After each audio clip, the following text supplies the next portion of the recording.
प्रयागराज महाकुंभ के दौरान महिला साधु को गंगा स्नान करने से पुलिस कर्मचारियों ने रोका। फिर हुआ चमत्कार, देखकर उड़ गए सबके होश। क्या हुआ? जब प्रयागराज महाकुंभ के दौरान एक महिला नागा साधु को गंगा स्नान करने से रोका गया, उसके बाद प्रयागराज के उस गंगा घाट पर जो चमत्कार हुआ उसे देखकर आपके पैरों तले जमीन खिसक जाएगी।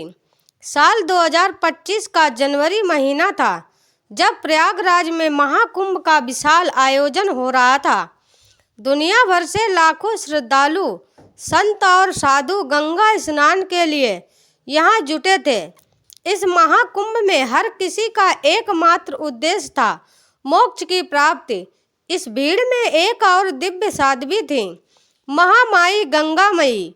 महामाई गंगामयी नागा साधु थी जिन्होंने युवावस्था में ही संसार के मोह को त्याग कर एकांत और तपस्वी जीवन को अपनाया था। कहा जाता था कि इन्होंने कठोर तपस्या और साधना से कई सिद्धियां प्राप्त की थीं। लोग उन्हें देवी के अवतार के रूप में मानते थे और उनकी साधना से प्रेरित होकर अनेक भक्त उनका अनुसरण करते थे। वे अपनी साधना, जीवन शैली और कठिन तपस्या के कारण सभी के बीच श्रद्धा का केंद्र थी। महामाई गंगामयी का एक अटूट नियम था, हर दिन सुबह 4 बजे गंगा में स्नान करना। उन्होंने कभी इस नियम को नहीं तोड़ा, चाहे वर्षा हो, आंधी हो या भयंकर ठंड हो। गंगा नदी के प्रति उनका प्रेम और सम्मान असीम था।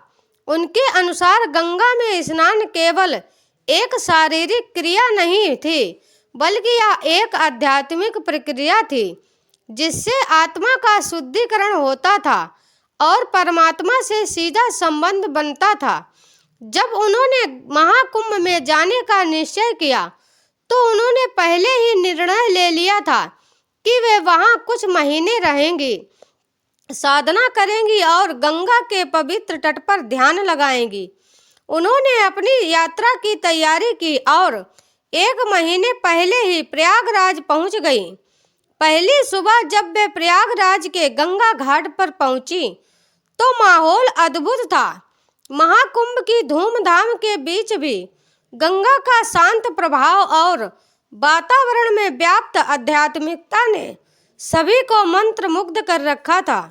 उस सुबह का समय करीब 4 बजे था जब महामाई गंगामयी स्नान करने के लिए घाट पर पहुंची। ठंडी हवा चल रही थी और घाट लगभग खाली था। उन्होंने सोचा कि यह समय उनके स्नान के लिए सर्वोत्तम है। जब वे अपने वस्त्र उतार कर गंगा में प्रवेश करने वाली थी, तभी वहां पर सफाई के कार्य में लगे नगर निगम के कुछ अधिकारी उन्हें रोकने के लिए आगे आए। उन्होंने कहा, माँ, इस समय गंगा की सफाई का काम चल रहा है, आप इस समय स्नान नहीं कर सकती। महामाई गंगामयी ने शांत सुर में उत्तर दिया, गंगा माँ सबकी हैं और यह मेरा नित्य नियम है कि मैं सुबह 4 बजे गंगा में स्नान करती हूँ। मुझे स्नान करने दीजिए। मेरे स्नान से आपकी सफाई प्रक्रिया बाधित नहीं होगी। लेकिन अधिकारी उनकी बातों पर ध्यान दिए बिना बोले, नहीं, यह संभव नहीं है। तुम थोड़ी देर में आकर स्नान कर लेना, अभी पूरा दिन बाकी पड़ा है, मैं तुम्हें अनुमति नहीं दे सकता। तब महामाई गंगामयी बोली, यह मेरा नियम है और मैं इसे आज भी नहीं तोड़ सकती। मैं गंगा की शरण में आई हूँ और यह मेरा अधिकार है कि मैं इसमें स्नान करूं। यह सुनकर अधिकारियों में से एक अधिकारी गुस्से में आ गया और बोला, तुम्हारी जिद की वजह से हमें परेशानी हो रही है। यहाँ अभी कोई स्नान नहीं कर रहा है। आखिर क्यों तुम्हें इसी समय स्नान करना जरूरी है? क्या तुम में इतनी शक्ति है कि इस ठंड में गंगा के ठंडे पानी में नहा सकोगी? तुम्हारे अंदर कुछ भी विशेष नहीं है। व्यर्थ की बातें बनाना बंद करो और यहाँ से जाओ। महामाई गंगामयी अभी शांत रहीं। उनका चेहरा बिल्कुल धैर्य से भरा हुआ था। उन्होंने बिना किसी प्रतिक्रिया के गंगा घाट पर एक चट्टान पर बैठकर ध्यान लगाने का निश्चय किया। उन्होंने अपनी आंखें बंद की और साधना में लीन हो गई। अधिकारी और सफाई कर्मी यह सोचकर संतुष्ट हो गए कि अब कोई समस्या नहीं होगी। उन्होंने फिर से सफाई का काम शुरू करने की कोशिश की, लेकिन तभी एक अजीब घटना घटी। सफाई की सारी मशीनें जो गंगा से कचरा निकालने के लिए लगाई गई थी, अचानक काम करना बंद कर गई। मशीनों के सभी प्रयास असफल हो रहे थे।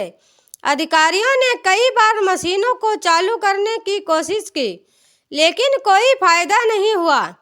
मशीनों के खराब होने से अधिकारी घबरा गए।